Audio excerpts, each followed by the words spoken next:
कुंभ राशि, हो सके तो मुझे माफ कर देना, क्योंकि बहुत ही मजबूरी में मैं आपको जिंदगी का एक कड़वा सच बताने जा रहा हूं, सबसे गहरा राज खोलने जा रहा हूं। अगले 24 घंटे एक ऐसी रहस्यमयी घटना जो आपके जीवन को हमेशा के लिए बदल देगी। ये सिर्फ एक भविष्यवाणी नहीं है, बल्कि आपके जीवन का सबसे बड़ा मोड़ है। एक ऐसी अकल्पनीय घटना जो अगले 24 घंटों में आपके द्वार पर दस्तक देगी। ये सिर्फ आपका दिल ही नहीं, आपके परिवार को हिलाकर रख देगी। ये सुनकर आपकी रूह कांप उठेगी, क्योंकि इस बार किस्मत ने आपके लिए जो जाल बुना है वो साधारण नहीं है। ये सिर्फ आपका पैसा, आपका सुख या आपका सम्मान नहीं छीन लेगा, ये सब कुछ तबाह कर देगा। क्या आप तैयार हैं इस भयानक बदलाव के लिए? आप वो इंसान हैं जो हमेशा दूसरों के चेहरे पर मुस्कान लाने की कोशिश करते हैं। आपने हर किसी का भला सोचा है, हर किसी के लिए अच्छा सोचा है, अच्छा किया है। लेकिन इस बार ब्रह्मांड ने आपके लिए जो दांव खेला है वो आपके सारे कर्मों को चुनौती दे देगा। आपके जन्म की कुंडली जो मैंने देखी है उसमें राहु अष्टम भाव में और केतु तृतीय भाव में विराजमान हो चुके हैं। ये एक ऐसा दुर्लभ और विनाशकारी योग है जो जीवन में एक बार ही आता है। ये समय आपके लिए सिर्फ एक साधारण घड़ी नहीं है, बल्कि एक ऐसा मोड़ है जहां से आपका जीवन दो दो हिस्सों में बट जाएगा।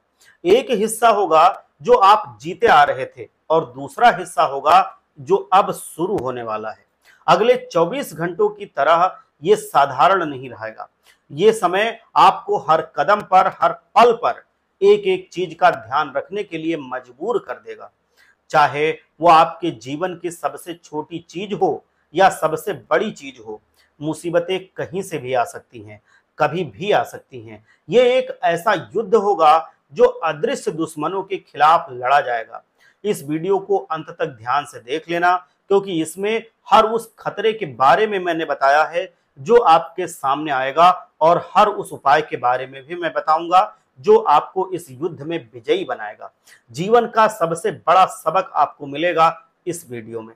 लेकिन उससे पहले, अगर आप भोलेनाथ को मानते हैं, लक्ष्मी जी को अपने घर में वास कराना चाहते हैं, तो एक बार वीडियो को लाइक कीजिए और सच्चे हृदय से, सच्चे मन से, सच्ची श्रद्धा से कमेंट में जाइए और जयकारा लगा दीजिए, हर हर महादेव, जय लक्ष्मी माता। देखो, सबसे बड़ा जीवन का सबक आपको मैं बताने जा रहा हूं। ये जो स्वास्थ्य आपका है, शरीर आपका है, ये असली धन है। ये लड़ाई सबसे पहले आपके अपने शरीर से शुरू होगी। अगले 24 घंटों में समय का खेल जब शुरू हो जाएगा, तो सबसे पहले आपको अपने स्वास्थ्य का विशेष ध्यान देना होगा। यदि आपको अपने शरीर में थोड़ी भी अस्वस्थता महसूस हो तो उसे नजरअंदाज मत कीजिए। तुरंत किसी बहुत अच्छे चिकित्सक को दिखाइए, सलाह लीजिए। अक्सर हम छोटी मोटी बीमारियों को टाल देते हैं, ये सोचकर कि ये अपने आप ठीक हो जाएगा, लेकिन यही लापरवाही एक दिन एक बड़ी आफत बनकर खड़ी हो जाएगी।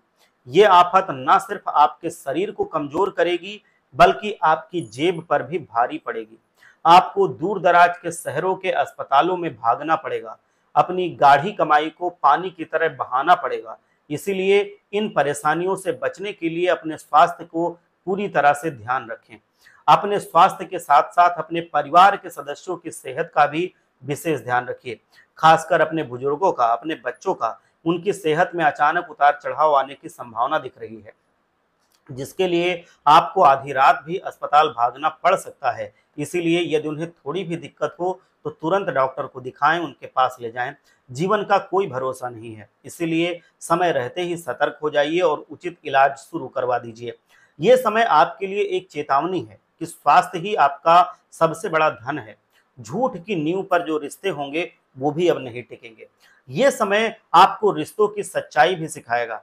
आपको अपने रिश्तेदारों से किसी भी तरह का झूठ नहीं बोलना है, बिल्कुल झूठ नहीं बोलना है जीवन में। अब ये गांठ बांध लीजिए। झूठ के देखो दोस्त पैर नहीं होते, और एक ना एक दिन सच सामने आएगा ही आएगा। यदि आप किसी रिश्ते को चलाने के लिए झूठ का सहारा लेते हैं तो वो रिश्ता एक कच्ची नींव पर होगा आधारित, और बहुत ही जल्द टूट जाएगा। जैसे ही थोड़ा झटका लगेगा वो रिश्ता ताश के पत्तों की तरह बिखर जाएगा। एक रिश्ते की डोर सच्चाई और विश्वास पर टिकी होनी चाहिए।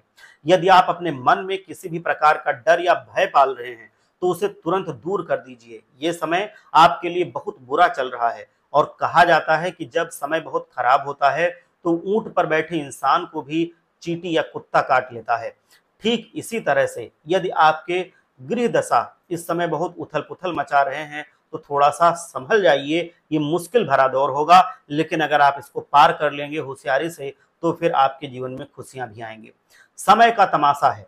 ये समय आपको ये भी सिखाएगा कि समय कभी एक जैसा नहीं रहेगा। आज समय अच्छा है तो कल बुरा भी हो सकता है। इसीलिए जब आपके पास मान सम्मान, पैसा और इज्जत हो तो लोगों को छोटा मत समझिए। यह आपकी सबसे बड़ी भूल साबित होगी। हर व्यक्ति अपनी जगह पर महत्वपूर्ण है और हर किसी में एक खासियत होती है। आपको कब किसकी मदद की जरूरत पड़ जाए ये आप नहीं जानते, ये कोई नहीं जानता। इसीलिए किसी को भी साधारण समझने की गलती ना करें, चाहे वो आपके परिवार का सदस्य हो, कोई बाहरी व्यक्ति हो, आपका पड़ोसी हो, आपका दुश्मन हो, आपका रिश्तेदार हो, आपके ऑफिस में कोई हो, आपके व्यापार में आपका प्रतिस्पर्धी हो। किसी को भी कम समझने की गलती मत कीजिए। अगले 24 घंटों में आपको अपने खान पान का भी विशेष ध्यान रखना है। आज के समय में लोग बाहर का खाना जैसे होटल या ठेले पर खाना बहुत पसंद करते हैं। चाय, पकौड़ी, समोसे, गोलगप्पे, पकौड़ी और ये सब चीजें, चाउमीन, टिक्की, बर्गर, ये सब खाते रहते हैं। ये लापरवाही धीरे धीरे आपको बीमारियों का शिकार बना देगी। आपके गैस, बीपी, शुगर जैसी बीमारियां एक के बाद एक शरीर को घेर लेंगी और जीवन भर वो आपका पीछा नहीं छोड़ेंगी। आपको अस्पतालों का चक्कर काटना पड़ेगा और अपने गाढ़े कमाई को अस्पतालों में बहते हुए देखना पड़ेगा। यदि आप इन मुसीबतों से बचना चाहते हैं तो बाहर का खाना बंद कर दीजिए। आप एक समय निर्धारित कीजिए, महीने में 1 बार या 2 बार बस बाहर का खाना खाइए, इससे ज्यादा मत खाइए। नकारात्मक लोगों से दूरी भी आपको जरूरी है। इस समय आपको अपनी जिंदगी से कुछ लोगों को दूर करना होगा, खासकर उन लोगों को जिनकी सोच नकारात्मक है। ऐसे लोग आपके माता पिता, भाई बहन, रिश्तेदार या कोई भी हो सकते हैं। यदि कोई व्यक्ति आपकी सोच और आपकी ऊर्जा को नकारात्मक बनाता है तो उससे तुरंत दूरी बना लीजिए। ये लोग हर बात में कमी निकालेंगे और सिर्फ बुराई ही देखेंगे। जब आप जीवन में कुछ अच्छा करने की कोशिश करेंगे तो वह सबसे पहले आपके रास्ते में बाधा बनेंगे। वह आपको प्रेरित करने की बजाय आपका मनोबल गिराएंगे, ये कहकर कि अरे ये तुमसे नहीं होगा, ये तुम्हारे बस की बात नहीं है, इसमें तो इतना धन लगेगा या इतना ज्यादा मेहनत लगेगी या इतना मुश्किलें हैं इसमें। उसकी जितनी भी निगेटिविटी है वो गिना डालेंगे, जिससे आप उसमें आगे बढ़े ही ना। लंबे समय तक ऐसे लोगों के साथ रहने से आपका मन भी वैसे सोचने लगेगा और आप जीवन में बर्बाद हो जाएंगे। आपका आत्मविश्वास कम हो जाएगा और आपकी सोच नकारात्मक हो जाएगी। इसीलिए जितना हो सके सकारात्मक सोच वाले लोगों के साथ रहिए। जो सफल लोग हैं उनके साथ रहिए, उनकी बातों से अपने आप को प्रभावित करिए। उनसे आपको कुछ नया सीखने को मिलेगा, कुछ नया अनुभव मिलेगा और सही सलाह भी मिल सकती है अगर वो आपके शुभचिंतक हुए तो। सलाह और आलोचना के बीच का भी आपको अंतर समझना आप जरूरी होगा। देखो, जीवन में कई तरह के लोग आते जाते हैं, क्योंकि अब बहुत सारे लोग ऐसे हैं जो आपके हितैषी होंगे, बहुत सारे लोग ऐसे हैं जो आपके जो आस्तीन में छिपे सांप हैं उसकी तरह होंगे। वो आपके मुंह पर मीठा मीठा बोलेंगे, लेकिन वो आपको जीवन में हमेशा गड्ढे में गिराने की कोशिश करेंगे। लेकिन आपको सलाह और आलोचना के बीच का फर्क समझना बड़ा जरूरी होगा। यदि कोई व्यक्ति आपकी गलती सुधारने के बजाय आपको नीचा दिखाने की कोशिश करे तो वो आपके आत्मसम्मान के लिए बहुत खतरनाक हो सकता है। ऐसे लोगों के साथ रहें जो आपको सलाह दें और आपका साथ दें, ये ना कि हमेशा आपको सिर्फ गड्ढे में गिराना चाहें। उन लोगों से दूर रहें जो हर वक्त आपकी तुलना दूसरों से करते फिरते हैं और आपकी मेहनत का मजाक उड़ाते हैं। याद रखें, जो भी नया काम आप शुरू करें उसका ढिंढोरा ना पीटें। अपने लक्ष्य को तब तक गुप्त रखें जब तक आप उसे हासिल न कर लें।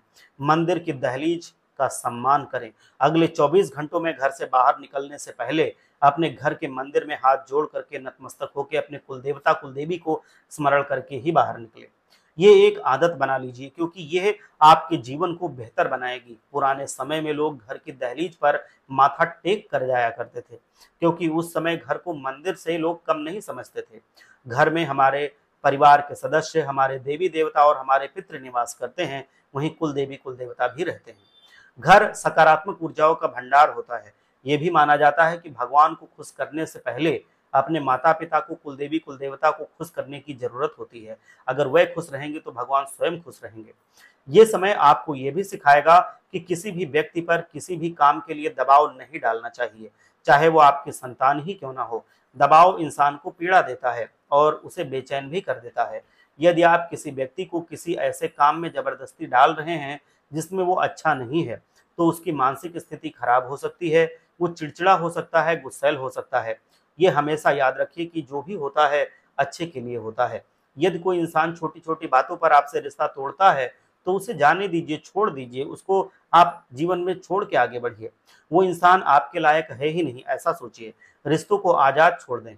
यदि कोई आपका अपना होगा, तो वो लौट कर आपके पास आएगा या आपको छोड़ कर के नहीं जाएगा। स्वार्थी लोगों को आपको ध्यान से समझना पड़ेगा। आज के समय में ऐसे लोग बहुत हैं, जो सिर्फ़ अपने फ़ायदे के लिए आपके करीब आते हैं और काम निकलने के बाद गायब हो जाते हैं और आपका हालचाल लेना भी भूल जाते हैं।